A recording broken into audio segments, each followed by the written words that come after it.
오늘은 에베소서 3장 1절에서부터 13절 말씀을 가지고 낙심하지 마십시오라는 제목으로 함께 말씀을 나누려고 합니다. 에베소서 1장과 2절 말씀에서 1장과 2장 말씀에서 우리는 하늘에 속한 신령한 복을 받은 자다. 그리고 하나님의 자녀가 되었다. 그리고 한 세 사람이 되었다. 이제 성도 간에 있었던 그 사이를 막고 있었던 벽과 담은 모두 다 무너져서 한 몸이 되었다. 이제는 우리가 함께 하나님 앞에 나아가서 하나님과 대면할 수 있고 하나님께 예배드릴 수 있고 하나님께 하나님의 상속자가 되었다라는 어떤 그런 말씀들을 나눴습니다.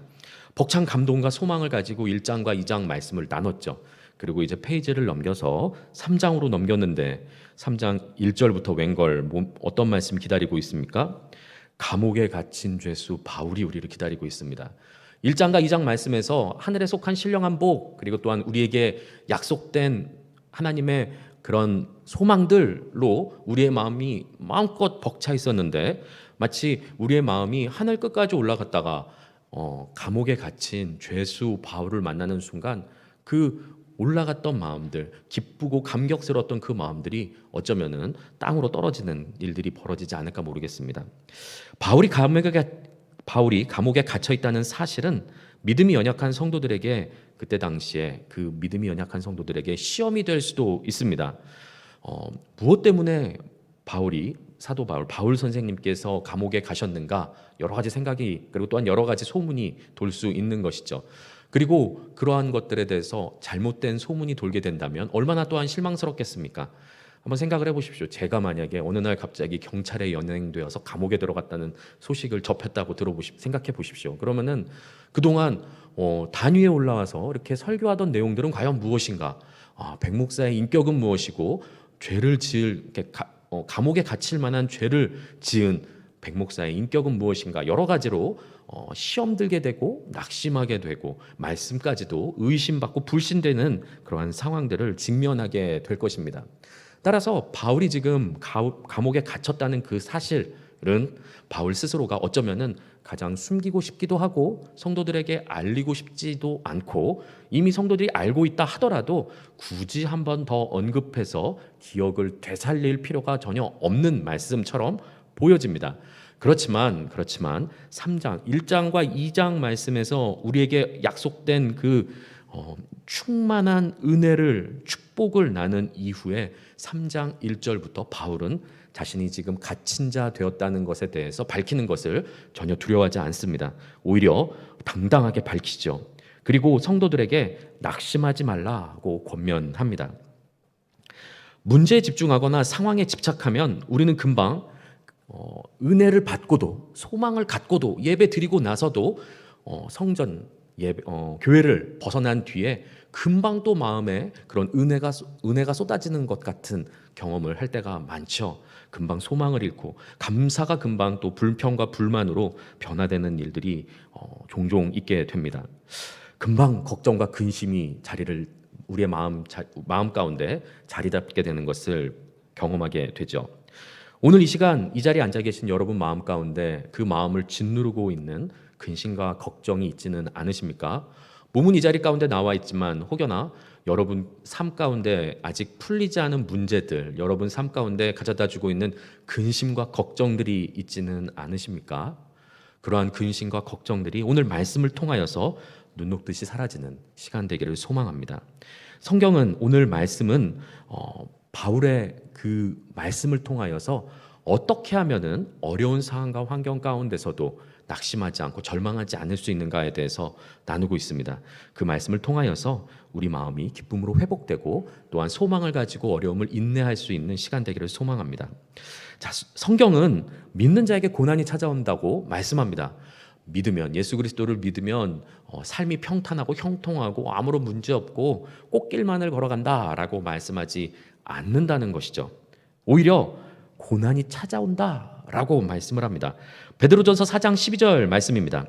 사랑하는 자들아 너희를 연단하려고 오는 불시험을 이상한 일 당하는 것 같이 이상히 여기지 말라라고 말씀합니다. 베드로 사도는 성도들에게 다가오는 불시험은 믿는 자를 연단하는 아주 당연한 일이니 이상히 여기지 말라고 말씀하고 있습니다. 베드로뿐만 아니라 예수님도 이것에 대해서 지적하셨죠. 예수님은 이렇게 말씀하셨습니다. 요한복음 15장 18절 말씀이죠. 세상이 너희를 미워하면 너희보다 먼저 나를 미워한 줄을 알라. 아멘. 이렇게 말씀하십니다. 세상이 미워하면 어떤 일이 벌어지겠습니까? 핍박이 오는 거죠. 고난이 찾아오게 됩니다. 그런데 세상이 너희를 미워하여도 너희보다 먼저 예수님 나를 먼저 미워한 줄을 기억하라 라고 말씀하죠. 따라서 세상이 예수님을 미워했으니 그 예수님의 제자된 자들, 십자가의 도를 따르는 자들은 당연히 세상의 미움을 받게 된다라고 말씀하고 계십니다. 그런데 예수님께서는 이것으로 말씀을 끝내지 않으시고 더 적극적으로 말씀하시죠. 요한복음 15장 19절 말씀입니다. 너희가 세상에 속하였으면 세상이 자기의 것을 사랑할 것이나 너희는 세상에 속한 자가 아니요 도리어 내가 너희를 세상에서 택하였기 때문에 세상이 너희를 미워하느니라. 아멘. 이렇게 말씀합니다. 우리가 만약에 세상에 속했으면 세상이 너는 우리 편이구나 해서 사랑할 것이다. 하지만 너희는 세상에 속하지 않았기 때문에 도리어 내가 너희를 세상에서 택했기 때문에 그러니까 너라 하면 이제 우리를 말씀하시는 것이죠. 그래서 제자된 우리는 예수님께 속해 있기 때문에 세상이 오히려 너희를 미워하게 될 것이다 라고 말씀합니다. 이걸 반대로 잘 한번 해석해서 읽어보면 사실 어떤 경고와도 같습니다. 어떤 것입니까? 오히려 우리 삶 가운데 고난이 없다면 그게 더 이상하다는 것입니다. 믿는 자들 삶 가운데 고난이 없다면 정말 내가 하나님을 사랑하나?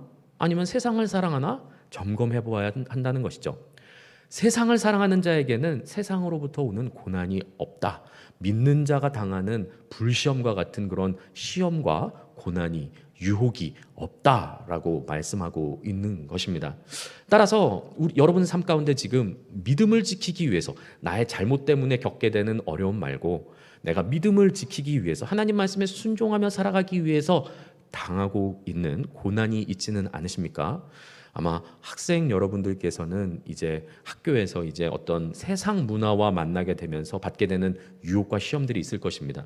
이제 직장 초년생들도 마찬가지죠. 직장에 들어가게 되면 이제 환영회도 있고 여러 가지 그러한 모임들이 있죠. 그런 곳에서 많은 유혹들을 받게 되실 것입니다. 아마 내 신앙을 지키기 위해서라면 나의 신앙을 지키기 위해서 세상과 어쩌면 타협하지 않고 내가 불이익을 겪기도 하고 세상으로부터 어려움, 고난, 수치와 멸시까지도 당하는 일들이 있을지 모른다는 말씀입니다. 그런데 그런 일 일어나는 것이 이상하게 여기지 말라고 오늘은 말씀하고 있는 것이죠. 믿는 자, 주의 말씀 가운데 순종하며 사는 자, 세상과 다르게 거룩하고 흠이 없는 자로 살아가고자 하는 자에게는 세상으로부터 오는 시험이 있다라고 말씀합니다. 바울이 갇힌 것도 세상과 원수되었기 때문에 찾아온 고난이었습니다. 자, 그래서 오늘 사도 바울은 우리에게 어떻게 말씀하고 있는지, 성경은 우리에게 어떤 교훈을 주고 있는지 함께 나눠보도록 하겠습니다. 우리가 첫 번째 나누고자 하는 것은 바로 이것입니다.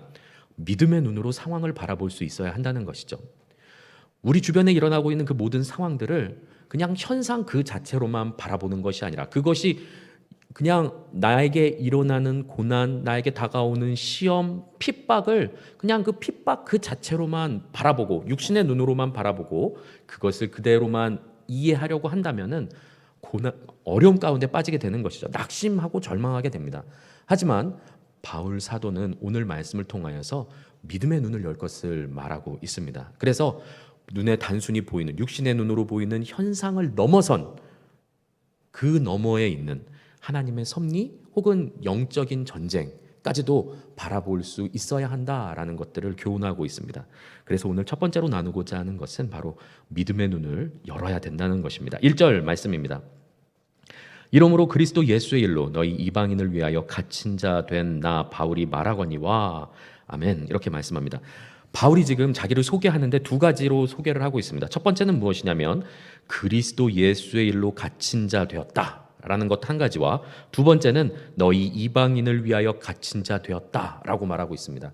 내가 갇힌 이유가 두 가지인데 첫 번째는 그리스도 예수의 일로 갇혔고 두 번째는 너희 이방인의 일로 갇혔다라고 지금 말씀하고 있는 것이죠. 그런데 첫 번째 대해서 나누려고 하는데요. 그리스도 예수의 일로 갇힌 자 된 나 바울은 이 뜻을 원어적으로 지금 이거는 굉장히 의역된 본문인데요. 원어를 그대로 해석하게 되면은 어떤 뜻이 되냐면은 그리스도 예수의 죄수라는 뜻입니다. 그리스도 예수의 일로 갇힌 자가 아니라 그리스도 예수의 죄수라는 뜻입니다. 그러니까 나 바울은 지금 그리스도 예수의 죄수가 되었다라고 말씀하고 있는 것입니다. 이것이 왜 믿음의 눈을 열어서 상황을 바라보고 또한 해석하는 것과 관계가 있을까요? 육신의 눈으로 볼 때에는 바울은 지금 로마 감옥에 갇혀 있는 상태이죠. 그래서 로마의 죄수입니다. 로마의 죄수. 로마 감옥에 갇혀 있는 로마의 죄수이죠. 그런데 바울은 자기 스스로를 바라볼 때에 내가 지금 로마의 죄수가 아니라 그리스도 예수의 죄수라고 말씀하고 있다는 것입니다. 믿음의 눈으로 바라보고 있는 것이죠. 현재 일어나고 있는 일들을 해석하고 있는 것입니다. 육신의 눈으로 보았을 때 내가 지금 감옥에 갇혀가지고 내가 이제 출소할 날만을 이제나 저제나 기다리고 있는 하루하루 시간을 까먹으면서 원망과 불평하는 그런 인생이 아니라 지금 내가 처한 이 상황은 그리스도 예수를 위하여 내가 지금 갇혀 있다 하며 믿음의 눈으로 자신의 현 상황을 바라볼 수 있는 눈이 있었다는 것이죠. 따라서 우리 역시 이러한 믿음의 눈으로 상황을 바라볼 수 있는 눈이 필요한 시각, 관점이 필요하다는 것입니다. 믿음으로 상황을 바라보는 관점이 없으면 우리는 금방 상황과 환경 가운데 낙심하고 절망하게 되는 것이죠. 믿음의 눈을 열면 몸은 지금 감옥에 갇혀 있지만 로마 감옥에 갇혀 있지만 지금 바울은 하나님의 계획 안에 있는 것입니다. 왜 그렇습니까? 이방인을 위해서 복음을 전하다가 지금 감옥에 갇혔죠. 그리고 감옥에 갇혀 있음을 통하여서 오히려 지금 그를 죽이려고 했던 유대인들로부터 오히려 감옥에 있으면서 보호함을 받고 있습니다. 바울을 암살하려고 했던 많은 유대인들이 있었습니다. 하지만 바울이 감옥에 갇혀 있으니까 그를 해할 수가 없었죠. 뿐만 아니라 로마까지 아주 안전하게 이동하게 되었습니다. 겉으로 볼 때는 호송이었지만 믿음의 눈으로 볼 때는 이동하게 된 것이죠. 그리고 그 누구도 만날 수 없는 로마 황제를 만나서 그 로마 황제에게 복음을 전할 기회까지 얻게 된 것이 믿음의 눈으로 바라보았을 때 감옥에 갇힌 바울의 상황인 것입니다. 따라서 사랑하는 성도 여러분, 내가 지금 겪고 있는 어려운 상황과 환경들을 육신의 눈으로만 바라보는 것이 아니라 믿음의 눈을 열어서 해석할 수 있기를 예수 그리스도로 축복합니다. 그것이 바로 우리에게 필요한 것이며 그것이 바로 올해 우리 교회가 표로 삼고 있는 말씀과 일맥상통하는 내용입니다. 영혼의 고도를 높이는 것이죠. 더 높은 고도로, 더 높은 관점에서 바라보게 되면은 담임 목사님께서 말씀하셨던 것처럼 더 멀리 바라보게 되는 것이고 막혔던 길이었지만은 근시안적인 눈으로 봤을 때는 막힌 길처럼 보이고 좌절하고 낙심하는 일밖에 없어 보이지만 더 멀리, 더 높은 곳에서 바라보게 되면 믿음의 눈으로 바라보게 되면 출구가 보이게 되는 것입니다. 나갈 길이 보이고 지금 상황이 해석이 되어지는 것이죠. 따라서 낙심하지 않기 위해서는 믿음의 눈으로 현재 상황을 바라볼 수 있는 관점이 필요합니다. 자, 그렇다면 어떻게 우리가 이렇게 믿음의 관점을 품을 수 있을까요? 사실 이것에 대해서는 앞선 에베소서 1장 말씀에서 나눴습니다. 다시 한번 에베소서 1장 말씀을 가지고 어떻게 하면은 하나님의 뜻을 알 수 있는지, 하나님을 알 수 있는지에 대해서 살펴보도록 하겠습니다. 에베소서 1장 17절 말씀입니다. 우리 주 예수 그리스도의 하나님 영광의 아버지께서 지혜와 계시의 영을 너희에게 주사 하나님을 알게 하시고, 아멘, 이렇게 말씀합니다. 하나님과 그 뜻을 아는 것은 나의 노력과 능력으로 되지 않는다는 것이죠. 내가 아무리 노력한다고 해서 내가 어떤 믿음의 눈이 열리거나 영적인 관점이 열리거나 더 높은 신앙의 영적인 고도를 누릴 수 있는 것이 아니라는 것입니다. 지혜와 계시의 영을 하나님께서 우리에게 주셔야 가능한 일이라고 에베소서 1장 17절 말씀 가운데서는 바울은 말씀하며 또한 기도하고 있는 것입니다. 성령님께서 우리를 도우셔야 가능한 일이라는 것이죠. 따라서 하나님 아버지께서 지혜와 계시의 영을 저와 여러분에게 충만하게 해주시기를 소망합니다. 이것을 위해서 기도하십시오. 간구하십시오. 지혜와 계시의 영을 충만케 해달라고. 더 이상 상황과 환경, 일어나고 있는 일들을 육신의 눈으로 보는 것만에 치우치지 않고 하나님의 관점으로 바라볼 수 있는, 믿음의 관점으로 바라볼 수 있는 눈이 열리게 해달라고, 지혜와 계시의 영을 달라고 간구하시길 바랍니다. 그렇게 지혜와 계시의 영의 도우심으로 말씀을 읽고 설교를 들을 때에 하나님을 알게 될 것입니다. 하나님을 알 뿐만 아니라 하나님의 뜻도 알게 되는 것이죠. 내 삶에 하나님께서 원하시는 뜻을 발견하게 되고 또한 그 뜻 가운데 순종하며 나가게 될 수 있는 것입니다. 두 번째로 나누고자 하는 것은 바로 이것입니다. 어쩌면은 오늘 설교에서의 핵심 주제와도 같습니다. 소명을 발견하고 소명에 순종하셔야 한다는 것이죠. 소명에 순종해야 합니다. 자, 1절 말씀인데요. 다시 한번 읽도록 하겠습니다. 이러므로 그리스도 예수의 일로 너희 이방인을 위하여 갇힌 자 된 나 바울이 말하거니와. 아멘. 아까 1절을 읽을 때 첫 번째는 그리스도 예수의 일로 갇힌 자 된 나 바울이라고 했고, 이제 두 번째 나누고자 하는 것은 너희 이방인을 위하여 갇힌 자 된 나 바울에 대해서 나누려고 합니다. 소명을 발견하고 순종하는 것, 그것이 바로 너희 이방인을 위하여 갇힌 자 된 나 바울과 매우 긴밀하게 연결되어 있습니다. 사도 바울은 자신의 부르심, 소명에 대해서 너무나 잘 알고 있었습니다. 정확하게 알았고 그 소명에 순종하는 삶을 살았죠. 사도행전과 서신서에서 수차례 자신이 이방인의 사도다라고 밝히고 있습니다. 사도행전 22장 21절에 보면 이렇게 말씀하죠. 나더러 또 이르시되, 누가 이르신 거냐면 예수님께서 이르신 거죠. 지금 다메섹 도상으로 가다가 예수님을 만나서 예수님을 만난 경험을 지금 말씀하고 증거하고 있는 것입니다. 내가 너를 멀리 이방인에게로 보내리라 하셨느니라. 지금 내가는 예수님이시고 너를은 바울이죠. 그래서 예수님께서 바울을 멀리 이방인에게로 보내겠다라고 말씀하신 사건을 증거하고 있습니다. 뿐만 아니라 로마서 11장 13절, 너무나 많은 서신서에서 이방인의 사도에 대해서 말씀하고 있지만 특별히 로마서 11장 13절 말씀을 보고자 합니다. 내가 이방인인 너희에게 말하노라. 내가 이방인의 사도인 만큼 내 직분을 영광스럽게 여기노니. 아멘. 이렇게 말씀합니다. 바울은 예수님으로부터 받은 그 이방인의 사도라는 직분과 그것을 정확하게 알고 있었고, 또한 그 사도라는, 이방인의 사도라는 직분에 대해서 영광스럽게 여기면서 충성을 다해서 섬기고 있었습니다. 그러니 그 마음 가운데 환난과 어려움을 만난다 할지라도, 고난을 만난다 할지라도 마음 가운데 낙심하거나 좌절하지 않는 것입니다. 왜냐하면 내가 지금 주께서 주신 직분에 충성을 다하고 있기 때문이죠. 바울은 이 직분을 영광스럽게 여겼습니다. 그렇기 때문에 바울이 가지고 있는 이러한 마음들, 우리 또한 바울의 그 믿음을 배우기 위해서는 우리의 소명이 무엇인지 발견을 해야 됩니다. 그리고 그 소명에 충성해야 하는 것이죠. 소명대로 살아가는 자에게는 낙심과 절망과 슬픔 찾아오지 않습니다. 설령 찾아온다 할지라도 소명을 붙잡고 다시 일어나게 되는 것이죠. 그렇다면 나의 소명 어떻게 알 수 있을까요? 이건 역시 에베소서 1장 말씀에서 바울의 기도를 통해서 우리가 한번 나눈 바가 있습니다. 다시 한번 읽어보도록 하겠습니다. 에베소서 1장 17절과 18절 말씀입니다. 우리 주 예수 그리스도의 하나님 영광의 아버지께서 지혜와 계시의 영을 너희에게 주사 하나님을 알게 하시고, 이 부분은 읽었었죠. 그 뒤에 18절 말씀입니다. 너희 마음의 눈을 밝히사. 지혜와 계시의 영이 우리에게 충만히 임하게 되면은 마음의 눈이 밝혀진다라고 예전에 한번 나눈 바가 있습니다. 그 마음의 눈이란 무엇이냐? 마음의 눈, 막 영적인 것을 보고, 막 보이지 않는 것을 보고, 막 이렇게 막 예언하고 그런 것이 아니라 믿음의 눈이 열린다는 것을 의미한다고 말씀 나눈 바가 있죠.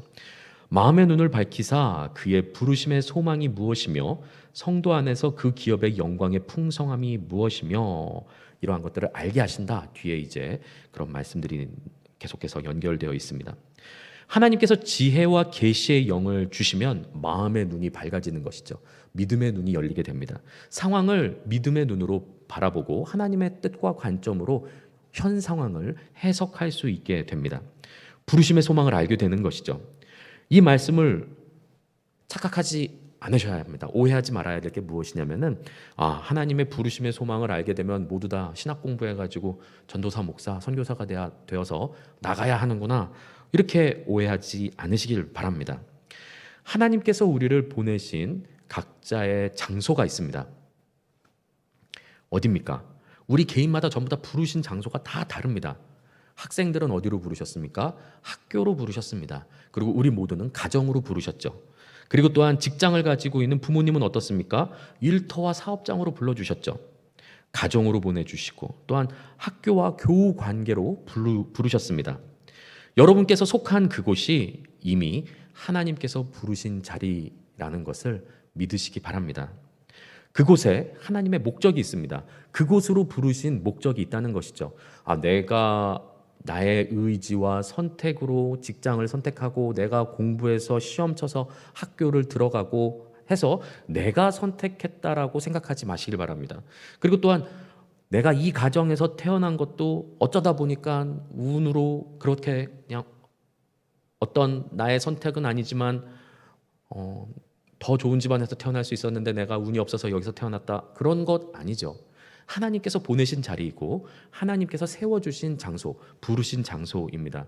여러분의 가정과 일터와 학교와 학원, 친구들과의 관계, 여러분들이 일하고 있는 어떤 아르바이트 장소들, 그 모든 장소, 특별히 또 교회, 그곳이 교회 안에서도 또한 특별한 부서, 사역팀, 그곳이 바로 하나님께서 여러분을 부르신 장소라는 것을 믿으시기 바랍니다. 우연의 산물이 아닙니다. 여러분께서 속한 그곳에서 누구에게 선한 영향력을 주어야 하는가? 또 관계가 어려운 이 사람이 있는데 내가 잘못 왔구나가 아니라 관계가 어려운 그 사람과 어떻게 관계를 개선하며 내가 사랑으로 행해야 할지에 대해서, 그리고 또한 내가 그곳에서 어떠한 일을 감당할지에 대해서, 내가 어떤 말을 하고 행동을 해서 옆에 있는 사람들에게 선한 영향력을 미칠지에 대해서 생각해 보셔야 된다는 말씀입니다.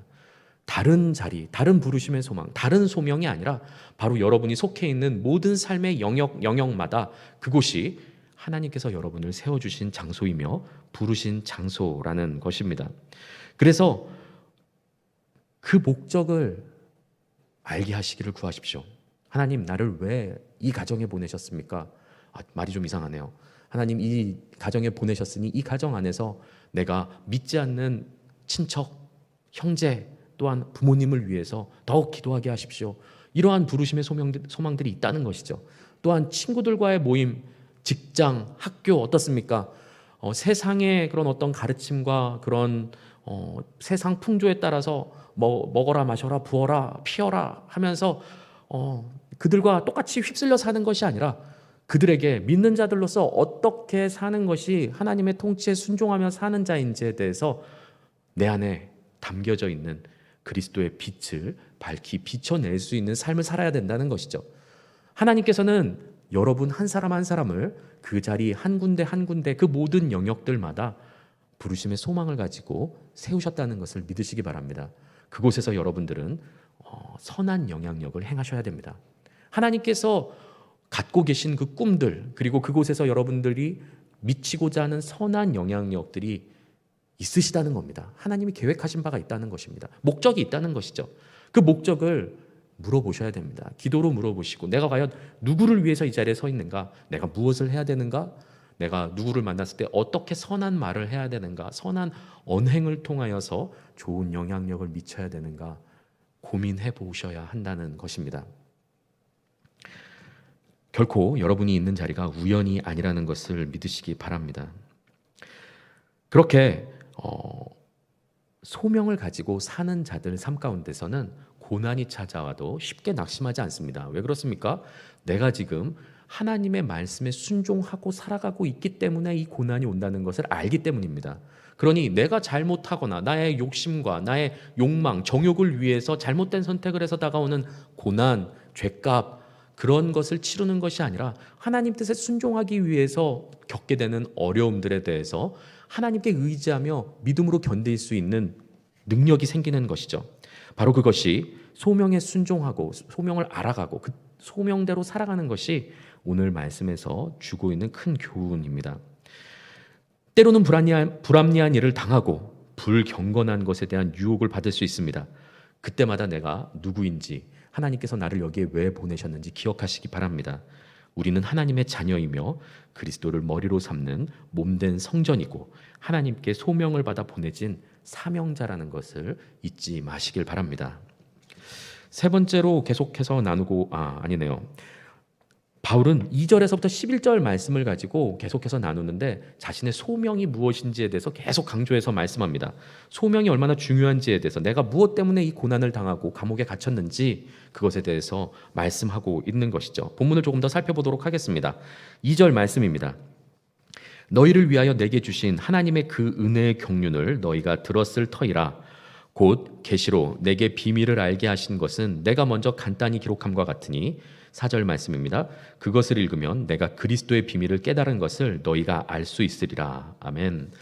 네, 지금 이거 말씀이 지금 2절부터 4절 말씀까지 어떤 말씀을 하고 있는 거냐면은 바울이 지금 하나님께 계시를 받았다는 것이죠. 계시를 받았습니다. 계시란 무엇입니까? 하나님께서 알려주시지 않으면 알 수 없는 비밀과도 같은 것입니다. 그래서 3절에서는 계시라고 말씀했고 4절에서는 그리스도의 비밀이라고 말씀하고 있는 것이죠. 그래서 내가 하나님께 특별한 계시를 받았는데, 그리스도의 비밀을 받았는데 내가 이미 그걸 먼저 간단하게 기록했다라고 말씀합니다. 어디에 기록했습니까? 바로 앞선 본문인 2장 11절에서부터 22절까지의 내용을 말씀하고 있는 것입니다. 거기에 우리가 나눈 바가 있었죠. 바로 기억하지 못하신다면 굉장히 슬플 것 같은데 지난 주일 1, 2부 때 말씀 나눴던 내용들이죠. 유대인과 이방인이 한 몸을 이루게 되었다. 교회를 이루게 되어서 우리가 연합하여서 화평의 한 공동체를 이루어 한 몸을 이루어 하나님께 나아가게 되었다. 그런 내용들을 나눴습니다. 그것이 사실은 비밀이었습니다. 별거 아닌 것처럼 느껴지십니까? 하나님의 비밀이었습니다. 비밀. 그래서 이것에 대해서 기록했다. 그래서 이것을 읽으면 너희가 알 수 있을 것이다 라고 말씀하죠. 5절 말씀입니다.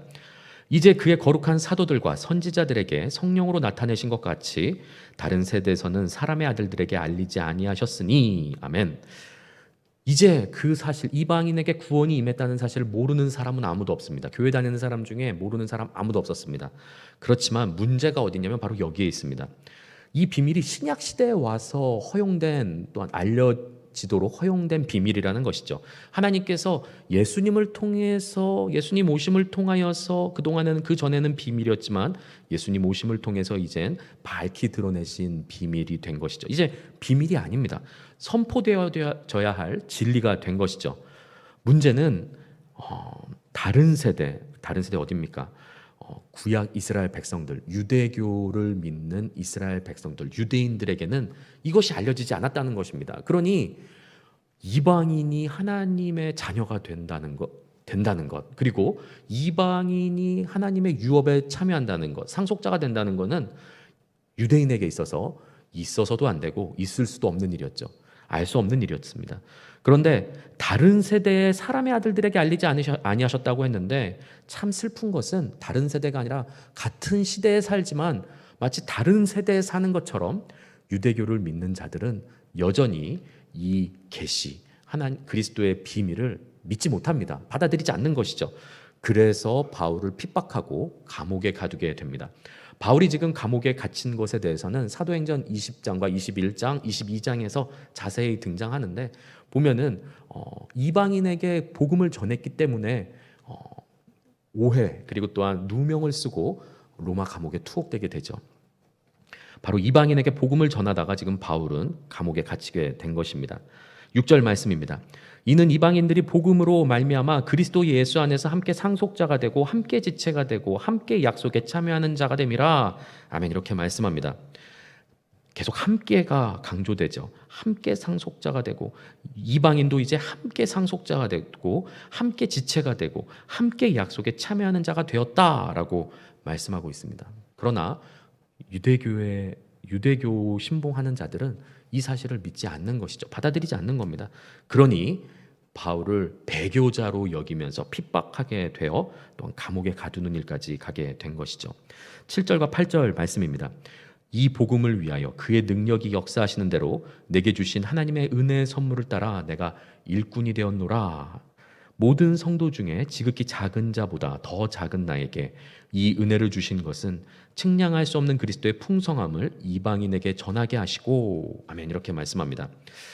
바울은 복음 사역이 자기의 힘으로 전한 것이 아니다라고 말씀합니다.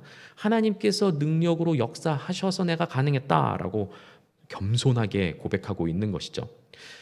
그렇습니다. 하나님께서 사명을 주실 때, 또한 혹은 소명을 주실 때, 여러분에게도 소명을 주실 때 그냥 소명만 주지 않으십니다. 능력도 함께 주시는 것이죠. 그래서 여러분들이 지금 맡은 자리에서 어떤 자리든, 그곳이 일터든 학교든 가족이든 교회든, 그 소명, 그 사역을 감당할 수 있도록 하나님께서 능력을 베풀어 주십니다. 이것을 믿으시기 바랍니다. 그러지 않는다면 우리는 자기의 힘으로 하나님의 일을 감당하게 됩니다. 내 노력으로 감당하게 되는 것이죠. 그렇게 되면 그것은 하나님의 사역이 아니게 됩니다. 하나님의 일이 아니게 된 것이죠. 사람의 노력으로 일을 처리하게 된다는 것은 결국 사람이 교만해지게 되는 결과를 낳게 됩니다. 따라서 하나님께 받은 그 사명을 감당하기 위해서는 하나님께서 주신 능력으로 감당할 수 있어야 되는 것이고, 또한 그에 대한 겸손한 마음을 우리가 배워야 하는 것이죠.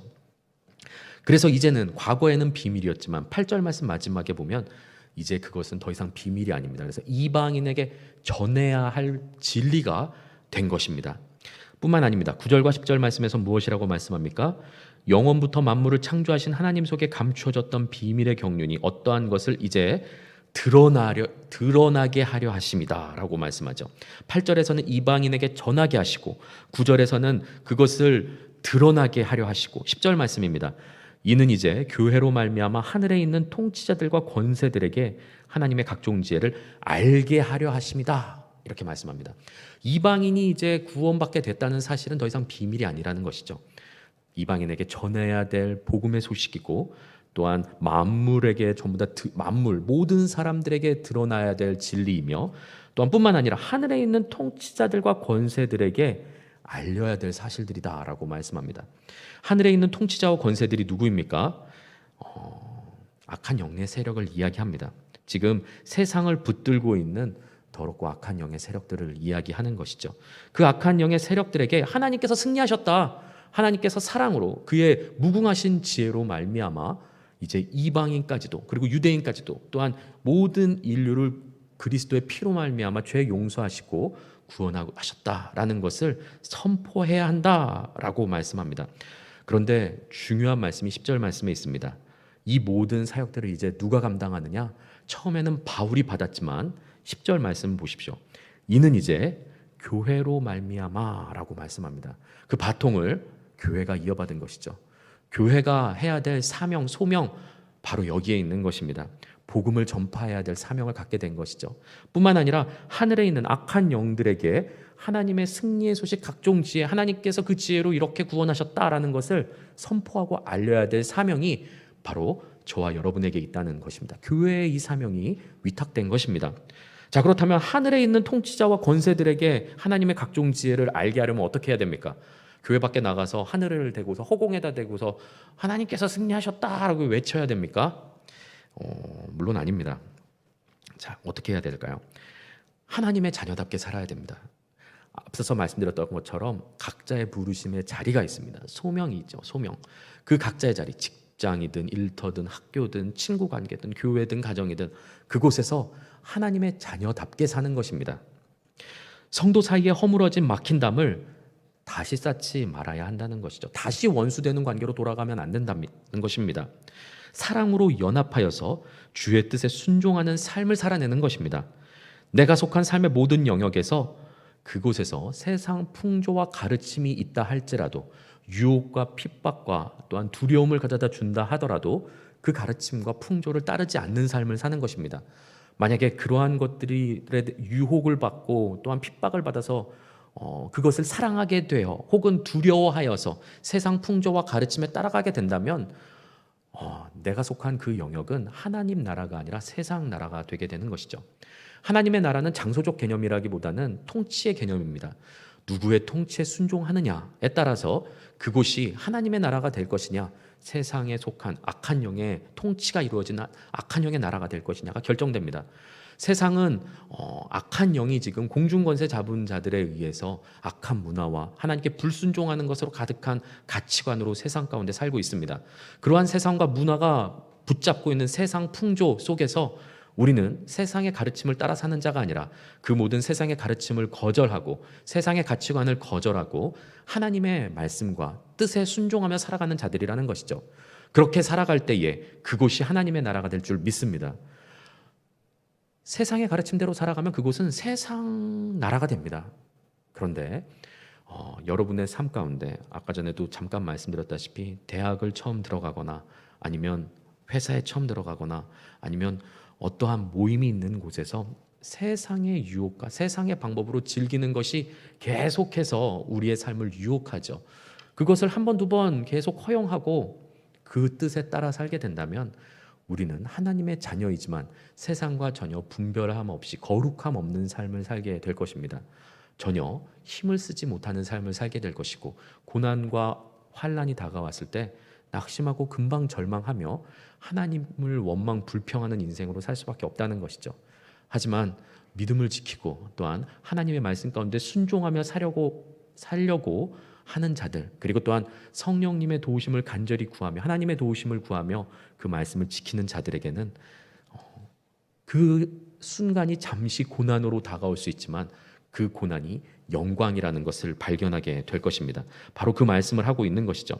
그래서 12절 말씀에서 우리가 나누고자 하는 것은 세 번째는 바로 이것입니다. 하나님께 나아가라는 것이죠. 하나님께 나아가십시오. 이것에 대해서 말씀을 나누고자 하는 것입니다. 12절 말씀입니다. 우리가 그 안에서 그를 믿음으로 말미암아 담대함과 확신을 가지고 하나님께 나아감을 얻느니라, 이렇게 말씀합니다. 이제 이방인과 유대인이 하나 되어서 하나님께 나아갈 수 있습니다. 하나님께 나아간다는 것은 굉장한 특권입니다. 이방인은 예전에 하나님 없는 삶을 살았습니다. 하나님을 모르는 삶을 살았고 하나님에 대한 언약도 없었고 소망도 없던 삶을 살았는데 이제는 하나님께 나아갈 수 있는 특권이 생겼습니다.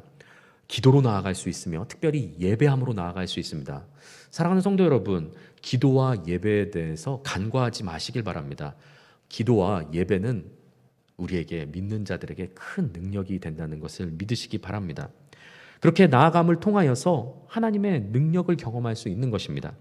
죄에 빠진 자들에게 회개의 길로 이끄며 그리고 또한 절망하는 자에게 소망을 주고 예배를 통해서 길 잃은 자에게 진리를 밝혀주며 슬픔에 빠진 자는 위로를 얻고 무엇보다도 하나님과 교제할 수 있습니다. 하나님께 새 힘을 얻을 수 있는 것이죠.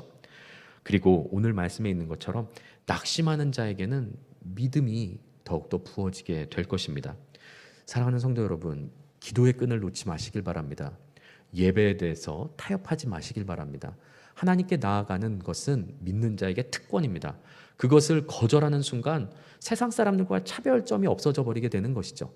우리에게 있는 특권을 포기하게 되는 것입니다. 따라서 기도의 자리 항상 나아가시고 또한 예배의 자리 가운데 항상 나아가시기를 바랍니다. 주께서 도우실 것입니다. 그것이 바로 믿는 자에게 허용된 특권입니다. 그러면서 이렇게 말씀하시죠. 마지막으로 말씀합니다. 13절 말씀입니다. 그러므로 너희에게 구하노니 너희를 위한 나의 여러 환난에 대하여 낙심하지 말라. 무엇이냐? 이는 너희의 영광이다 라고 말씀합니다. 바울은 마지막으로 권면하죠. 바울이 갇힌 것과 그가 당한 여러 환난에 대해서 성도들에게 낙심하지 말아라 라고 말씀합니다. 바울이 당한 환난을 통해서 이방 성도는 하나님의 자녀가 되는 은혜와 상속자가 되는 영광을 얻게 되었습니다. 바울이 전한 그 복음을 통하여서 하나님의 자녀가 된 것이죠. 바울이 겪고 있는 이 고난은 믿는 자들, 이방 성도들에게 있어서 영광이 되는 것입니다. 우리는 기억해야 합니다.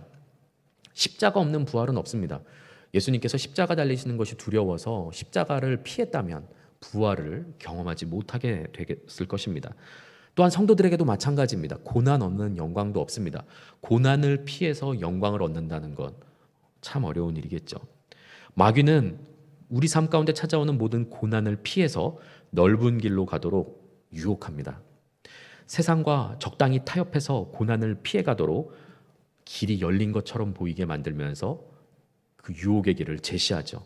그래서 우리는 쉽게 우리의 믿음을 타협하고 무너져 버리게 됩니다. 그래서 세상 사람들과 좋은 게 좋은 것이라고 그들과 다투지 않고 그들에게 어려움 겪지 않고 관계 어려움 겪지 않고 괜히 껄끄러워지지 않고 또한 핍박과 어려움 당하지 않기 위해서 때로는 우리의 신앙을 타협해 버릴 때가 참 많습니다. 하지만 오늘 말씀은 그러한 세상의 가르침, 세상의 가치관들에 대해서 동조하지 말 것에 대해서 말씀하고 있습니다. 그 유혹에 넘어지지 마시길 바랍니다. 오직 우리에게 주어진 영광의 소망을 바라보며 낙심하지 않고 기쁨으로 인내할 수 있는 저와 여러분이 되기를 소망합니다. 바로 이러한 믿음을 가지고 살아가는 자들마다 하나님께서 도우실 것이며 또한 그들이 이 어려운 환난과 고난을 인내할 수 있는 믿음을 허락하여 주실 것입니다. 그래서 우리가 기뻐함으로 인내하고 고난을 이겨 나아갈 때에 마침내 마지막 날 우리는 영광의 자리에 앉게 될 것입니다.